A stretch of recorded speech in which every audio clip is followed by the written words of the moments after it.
Hello, BookTube. It is Tuesday, Tag Tuesday, and I have a tag for you. It is the tag of Confessions of a Book Collector. Let me see what I've got here. Decided to get out my laptop and have the video open here so I can look at the prompts. I'm afraid I am back from a rather disgraceful book haul, and so I will probably be talking about it over the next couple of days. And I've got a couple books from it that meet some of the prompts that are in this tag. So anyway, I can't say I'm proud of myself. I don't know if I were to reveal all the books I got. I don't know that any of you would want to be associated with me. Just very shameful, and I'm kidding. But I did end up getting quite a few books, and they probably weren't any of them that I couldn't have lived without, but many of them were loosely kind of on my target list, and I guess I mention that because it is related to this tag. The subtitle of which is "The Honest Things Every Book Collector Knows But Doesn't Always Admit." It's an original book tag from bibliophile Bookscape, and I will link his video down below. I've seen quite a few people respond to this tag, and I don't know if I was actually tagged on it, but some of the questions were pretty interesting, and the idea certainly hit home to me. But let's get started. Question number one. I own more books than I can realistically read. Yeah, I think the answer to that is a definite yes. I am knocking on the door of 60 years of age come October, and I have in my collection something in the area of 1,500 books. I have made a couple of attempts to count all of them, but I think I am somewhere in that neighborhood, and I don't pretend that I am going to or am going to read all of those books, but yeah, that's just how it goes. Question number two. I've bought books just because they were beautiful. No. I think I can't really say that I've ever bought books just because they were beautiful or attractive in some way, completely absent what the content was. But it wouldn't be hard to admit I have made book choices based on comparing covers, that sort of thing. Question three. Finding a great book is sometimes more exciting than reading it. Yeah, I think that's probably true. I think especially when it comes to, certainly I think my book collection is divided into, certainly there are books that are more candidates for my TBR, and then there are books that just seem to have, they just have a collectible vibe about them. I think for one example I got today, and I was kind of looking for these, but it is the Bruce Caton's The Centennial History of the Civil War. One of his trilogies of the Civil War, the first volume of which is The Coming Fury, the second was Never Call Retreat, and the third was Terrible Swift Sword.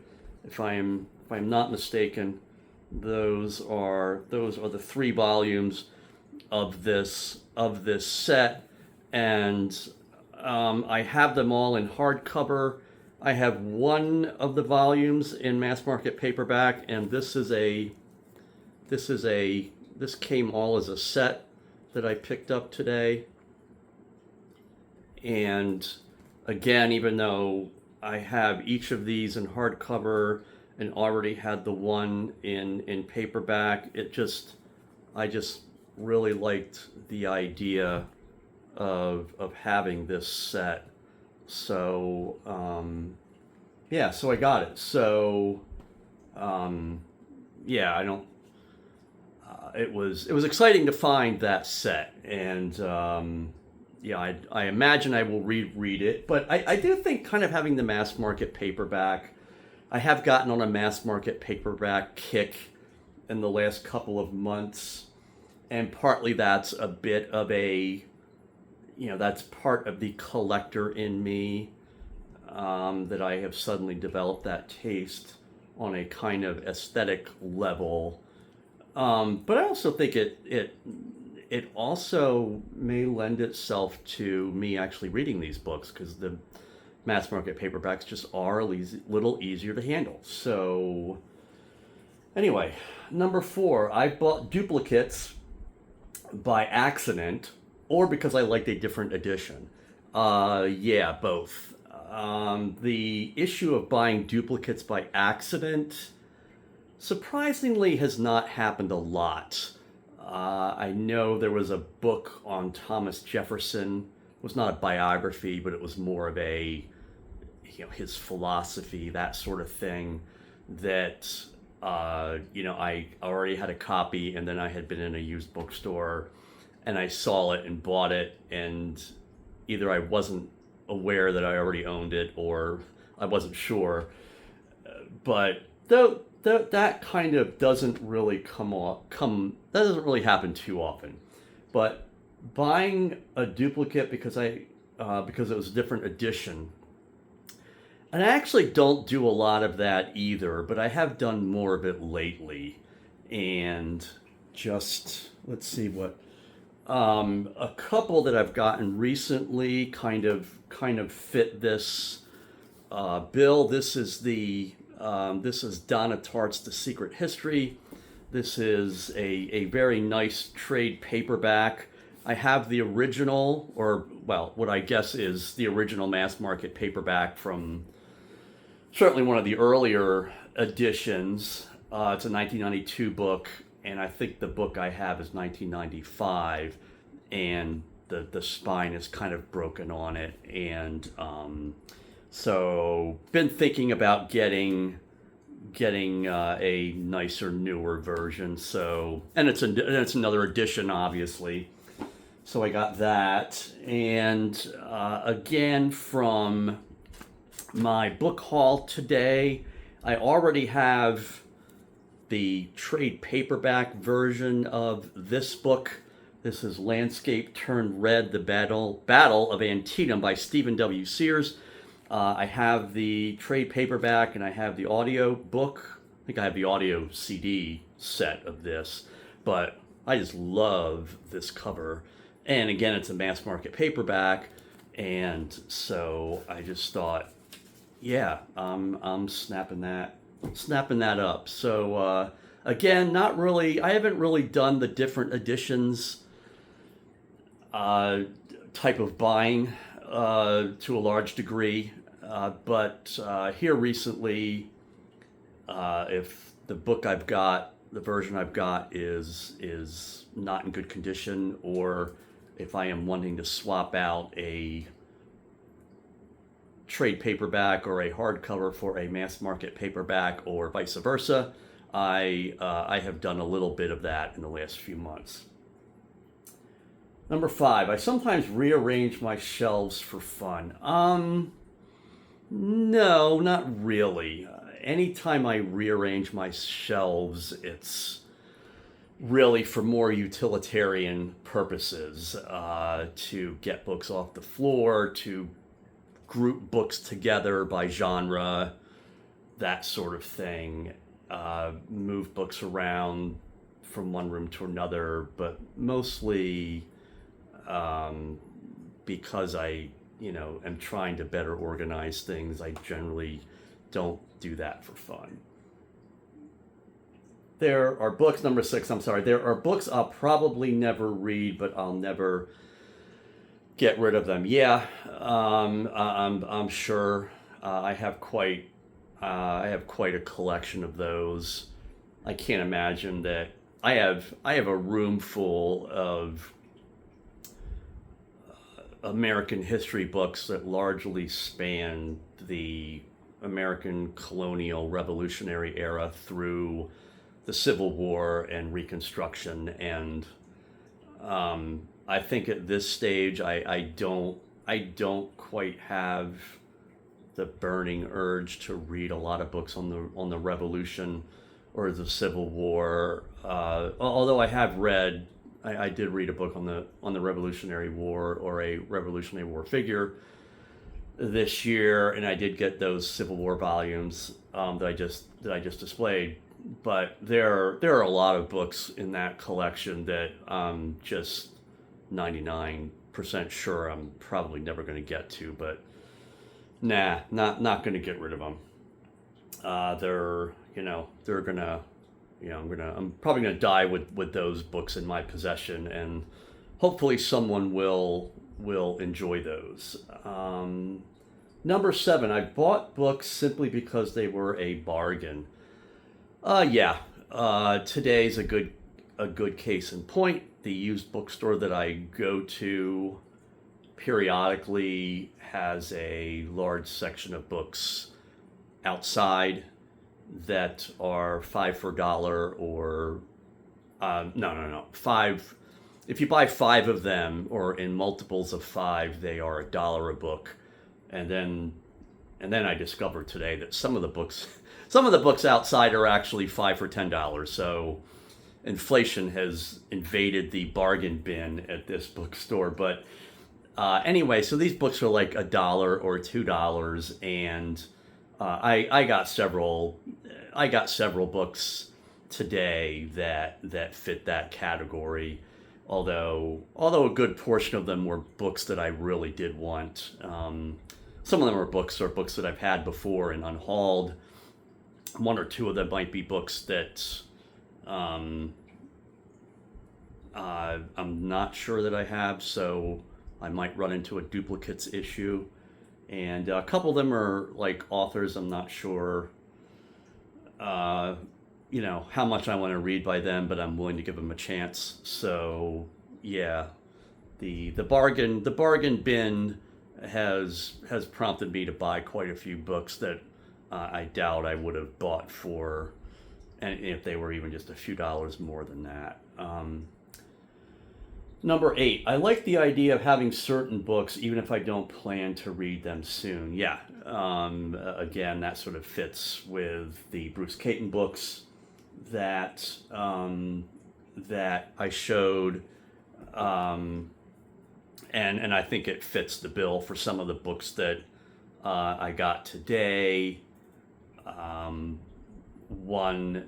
couple of which have been on Steve Donahue's recommendations list. So I know he has talked about, and he has displayed, it's Dean Acherson's, I think it's called President the Creation, and there's a mass market paperback version that I wouldn't mind having, but I found the hardcover version of it today, and so I got it, and it was probably like $10 or something.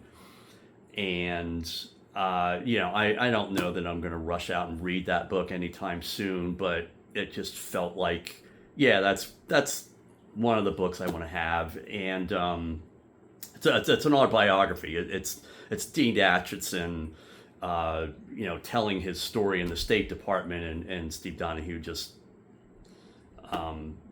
talks about how, just what a great writer he is, or at least he has a certain flair, we might say, and a certain sort of brutal honesty. And it just seemed, Dean Acheson's one of those figures from the 20th century and World War II, and the Cold War that just seems like, yeah, that's a good book to have, even if I'm not going to rush out and read it right away. Another volume I got today, which Steve Donahue has talked about, is the biography of Adolf Hitler by John Tolan. Again, I was looking for the mass market paperback. Tried to order the mass market paperback through the mails, and something came up in the delivery, and so I never got that. But there was a 2-volume set at the used bookstore today, hardcovers. And I got those. And again, I'm probably not going to read those immediately, or I'm not even sure I'm going to read both of the volumes ever. I don't know, but they just felt like that's a set I felt like I wanted to have. So that happens sometimes when we're watching booktube videos, and sometimes there are books that have a certain collectible, not necessarily monetary value, but just a value that makes them worth having. This is another book, mass market paperback. I've never heard of this author. This is a biography of Eugene Debs by Ray Ginger. And there's a little blurb on the bottom that says the best biography of Debs by someone I've never heard of. But again, Eugene Debs, very interesting figure from early in the 20th century. He was American socialist, ran for president, I think, in 1920 from his jail cell, union organizer, some other things. Don't know how soon I'm going to read this book, but, seems like a biography of a figure that just seems like it's worth having. Picked up another book today. It's a biography of Al Landon, Republican governor of Kansas in the early to mid 20th century, famously ran for president against FDR, I believe, in 1936. And, I think he might have won one state. But I think he was an individual that was kind of highly regarded by many people, and I don't really know much about him, and it just I saw it today, and it just sort of struck my fancy. So yeah, so we'll see. And the last question is, what's one confession you have as a book collector? What's something that you do that you think other collectors would understand?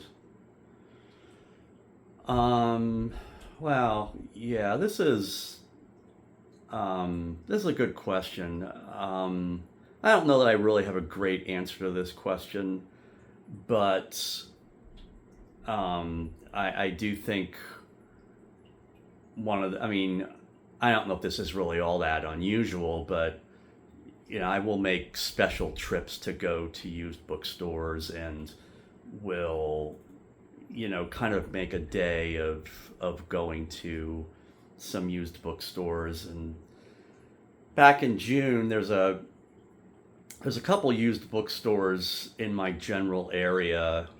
There's like a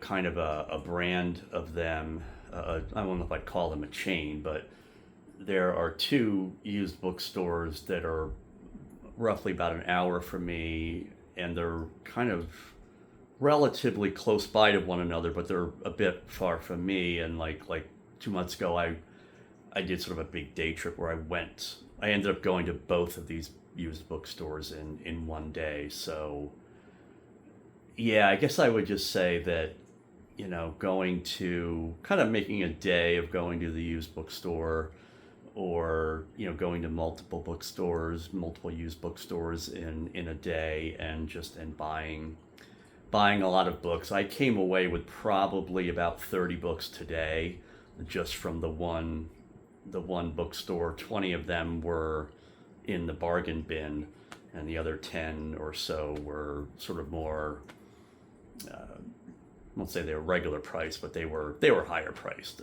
But anyway, yeah. So those are my responses to Confessions of a Book Collector. And again, thanks to Mike at Bibliophile Bookscape for creating this tag. And thanks everybody for watching. Take care. Bye-bye.